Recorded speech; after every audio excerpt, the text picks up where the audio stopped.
نحمده ونصلي على رسوله الكريم. أعوذ بالله من الشيطان الرجيم. بسم الله الرحمن الرحيم. معزز سامعین کرام، آخری عشرے کی یہ پہلی رات ہے تاخرات، جس کے بارے میں نبی اکرم صلی اللہ علیہ وسلم نے فرمایا، حدیث کا الفاظ یہ التمسوا فی العشر الاواخر، اے لوگوں اس رات کو تاخراتوں میں تلاش کرو جس رات کا ذکر ہے کلام پاک میں، لیلۃ القدر، شب قدر۔ رسول اکرم صلی اللہ علیہ وسلم نے ہم سب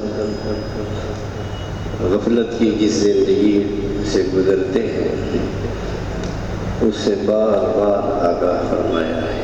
دراصل انسان نسیان اور خطا کا پتلا ہے، مرکب ہے۔ اسی لیے حدیث میں آتا ہے کہ جو کہ آدم بھولے تھے، نسی آدم فنسی ذریۃ، تو ان کی ذریت نسل بھی بھولتی ہے۔ ایک دوسرا جملہ ہے اول ناس ناس، انسانوں میں سب سے پہلا بشر وہ بھولنے ہی والا تھا۔ اس سب کا حاصل کہنے کا یہ ہے کہ انسان بحیثیت انسان کے اس پر غفلت طاری رہتی ہے اور بہت سی قیمتی چیزیں اس کے سامنے سے گزرتی ہیں اور وہ دھوکے میں رہتا ہے۔ رسول اکرم صلی اللہ علیہ وسلم نے ہمیں آگاہ فرمایا ہے، تنبیہ فرمائی ہے، جگایا ہے، جھجوڑا ہے۔ اللہ تعالیٰ نے بھی پورا قرآن اس کی بازگش اس کی سنائی دیتی ہے، یا ایھا الانسان ما غرک بربک الکریم، اے بولے انسان کس چیز نے تم کو دھوکے میں رکھا ہے۔ دیکھیے آپ صلی اللہ علیہ وسلم نے ایک مختصر سی حدیث ہے، اس میں کس طرح ہم مسلمانوں کو اللہ یوم آخرت پر یقین کرنے والوں کو جگایا ہے۔ فرمایا کہ هل ينتظرون الا فقرا منسيا، کیا تم کو اس بات کا انتظار ہے کہ ابھی تو پیسے ہیں، کل صدقہ کریں گے، پرسوں کر دیں گے، تو کیا اس بات کا انتظار کر رہے ہیں کہ تمہارے اوپر فقر و فاقہ آ جائے، مفلسی آ جائے؟ جو فقر و افلاس تمہیں صدقہ و خیرات کرنے کو بھی بھلا دے، کیا اس وقت کا انتظار کر رہے ہو؟ کیا اس وقت صدقہ کرو گے؟ ارے بھائی آج تمہارے پاس پیسے موجود ہیں تو ان کو اللہ کی راہ میں خرچ کرو، معلوم نہیں کل کیا صورت ہو۔ دوسرا جو جملہ آپ نے فرمایا جگانے والا بیدار، یہ رسول اکرم صلی اللہ علیہ وسلم برجستہ بولتے تھے۔ پھر فرمایا کہ او غنا مدغیا، یعنی نیکی کرنے کے لیے، نیک کام کرنے کے لیے کیا تم ایسی مالداری کا انتظار کریں جو تمہیں سرکش بنا دے؟ یعنی نیک کام کو یہ سوچ کر ڈال رہے ہو کہ آج تو نفلیں پڑھنے کا موقع نہیں ہے، ابھی تو اپنی تجارت اور ملازمت میں مصروف ہوں، جب ذرا فارغ الباری ہو جائے گی اس وقت نفلیں پڑھیں، اس وقت تہجد بھی پڑھیں گے، اس وقت شراب و چاش بھی پڑھیں گے، صدقہ کریں گے۔ ابھی تو فارغ الباری نہیں ہے، ابھی تو ہمارے پاس وقت نہیں ہے، ابھی تو طاقت میں جاگنے کی ہمارے پاس گنجائش نہیں ہے۔ پھر جب وقت آئے گا، اگلے سال رمضان آئے گا، پھر جاگیں گے۔ آج مقدر سے پہلی طاقت ہے، اس کے بجائے اس کو آج ہی اس پر عمل شروع کر دیا جائے۔ اللہ ہم سب کو توفیق عطا فرمائے۔ پھر آپ نے فرمایا او مرضاً مفسداً، کیا نیکی کو یہ سوچ کر ڈال لے ہو کہ اس وقت ہاتھ پاؤں چل رہے ہیں، ابھی صحت ہے، عافیت ہے، فلاں نیک کام کل سے کریں گے، پرسوں سے کریں گے، ٹالتے ٹالتے تم کہیں تمہارے اوپر کوئی بیماری آ جائے جو تمہیں ایسے بیماری میں مبتلا کر دے، پھر تم کچھ کرنے کے قابل نہ ہو۔ اس سے پہلے وہ وقت آئے نیکی کر ڈالو، اللہ تعالیٰ نے جو فرائض عائد کیے ہیں اس کو پورا کرو۔ پھر آپ نے فرمایا او حرمن مفردن، یا نیک کاموں کو اس یہ سوچ کر ٹالے ابھی تو میں جوان ہوں، لہذا نیک کاموں کی کیا جلدی ہے، ابھی تو جوانی میں کچھ لذتیں حاصل کر لیں، جوانی کا کچھ مزہ لے لیں، جوانی میں عیش عشرت کر لیں، جب ذرا عمر ڈھل جائے گی اس وقت انشاءاللہ توبہ بھی کریں گے، نیکیاں بھی کریں گے، تہجد بھی پڑھیں گے، مسجد بھی جائیں گے، صدقہ و خیرات کریں گے۔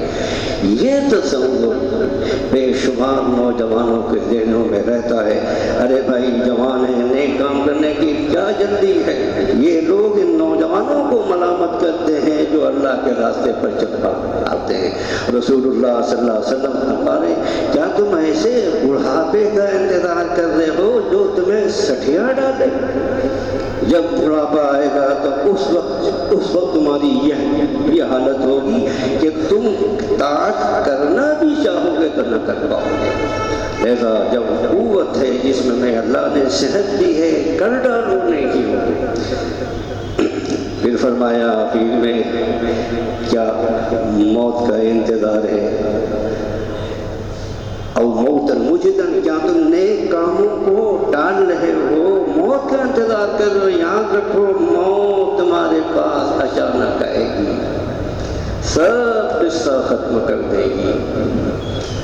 پھر فرمایا کہ ابھی دجال فشر غائب ينتظر، کیا تم نیک کاموں کو ٹال رہے ہو اور دجال کا انتظار کر رہے ہو؟ جب دجال آ جائے گا تو میں نیک کام کروں گا۔ آپ صلی اللہ علیہ وسلم نے دجال سے بہت ڈرایا ہے، امت کو آگاہ کیا ہے، اس کی علامتیں بتائی ہیں۔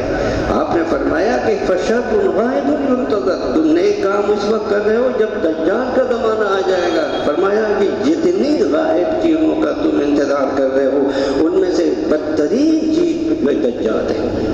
جب دجال کا فتنہ آ جائے گا اس وقت پریشانی میں مبتلا ہو جاؤ گے اور نیکی کا تمہیں موقع نہیں ملے گا۔ رسول اللہ صلی اللہ علیہ وسلم نے دجال کے فتنے سے پناہ مانگی ہے۔ کیا تم قیامت، پھر فرمایا آپ نے کیا تم قیامت کا انتظار کر رہے ہو نیکی کے کام کے لیے؟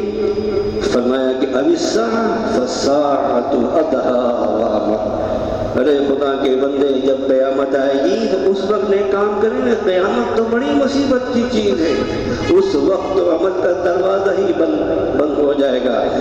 رسول اکرم صلی اللہ علیہ وسلم بہرحال فرما رہے کس چیز کا انتظار کر رہے ہو؟ اپنی اصلاح کے لیے، نیکیوں کی طرف بڑھنے کے لیے، گناہوں سے بچنے کے لیے اور تقوی اختیار کرنے کے لیے، اپنے آپ کو اللہ تعالیٰ کا مطیع و فرما بردار بنانے کے لیے، اللہ کے رسول صلی اللہ علیہ وسلم کی سنتوں پر عمل کرنے کے لیے آخر کون سے وقت کا انتظار کر رہے؟ وہ کون سی گھڑی آئے گی؟ وہ کون سا رمضان آئے گا؟ کچھ نہیں۔ ہم سب دھوکے میں پڑے ہوئے ہیں کہ صحت ہمیشہ رہے گی، فراغت ہمیشہ رہے گی۔ یہ حدیث توجہ دلا رہی ہے کہ اس زندگی کے جو لمحات اللہ تعالیٰ نے ہمیں عطا فرمائے ہیں اس کا ایک ایک لمحہ بڑا قیمتی ہے، اس کو توڑ توڑ کر کے خرچ کرو، اللہ تعالیٰ کی رضا کے کاموں میں خرچ کرو، نفس و شیطان سے مقابلہ کر کی ہمت کرو، خواہشات کے غلام نہ بنو کہ جو جی میں آیا بس اس کے پیچھے چل پڑے۔ جو شخص نفس کا غلام ہو کر زندگی گزارے تو یہ کوئی زندگی نہیں ہے۔ ایسی زندگی سے اللہ کی پناہ مانگنی چاہیے، کوشش کرنی چاہیے، دعا بھی کرنی چاہیے، اور آج کی رات اس کے لیے بہترین وقت ہے۔ صحت و فراغت کے لمحات کی قدر ہو، اس کو صحیح طریقے پر خرچ کرنے کی توفیق ہو۔ اللہ تعالیٰ اپنے فضل و کرم سے اور اپنی رحمت سے ہم کہنے والے کو، سننے والوں کو اس پر عمل کرنے کی توفیق عطا فرمائے۔ وآخر دعوانا ان الحمد للہ رب العالمین۔